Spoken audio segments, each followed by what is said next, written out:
எல்லாருக்கும் வணக்கம். நமக்கு எந்த ஃபிலிமை பார்க்க போறோம்னா காட் ஸ்டியலிங் ஃபிலிமை தான் பார்க்க போறோம். இதுக்கு என்னடா அர்த்தம்னு கேட்டீங்கன்னா திருட்டு பிடி. இந்த ஃபிலிம் பார்த்தீங்கன்னா இப்பதான் ரிலீஸ் ஆயிருக்குது.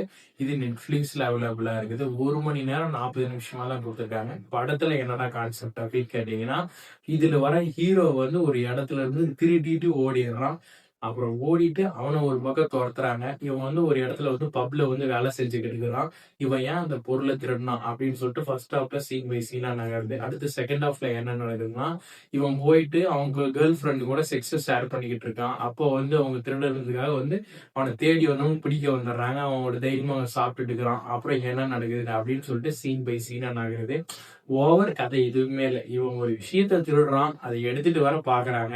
அதுவும் இல்லாத ஒருத்தன் ஐஜேக்ன்ற பேர்ல ஒருத்தன் சம்மந்தம் மேல கண்ணி எடுத்துட்டு சுட்டுக்கிட்டு இருக்கிறான்.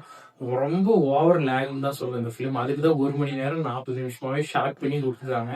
அவளை ஷார்ட் பண்ணி கொடுத்துமே இந்த ஃபிலிம் லேக்காக தான் இருக்குது. இது நெட்ஃபிளிக்ஸ்ல அவைலபிளா இருக்குது. அது இல்லாத 5 ஓடிடி டைப் பண்றாங்க. Z5 எல்லாமே பண்றாங்க. ஆனா அது நெட்ஃபிளிக்ஸ்ல தான் ரிலீஸ் பண்ணியிருக்காங்க. ஓகே, சும்மா பார்க்கலான்றவங்க பார்க்கலாம். உங்களுக்கு நான் என்ன சொல்றேன்னு புரியுன்னு நினைக்கிறேன். மறுபடியும் அடுத்த பட ரிவ்யூல பாருங்க.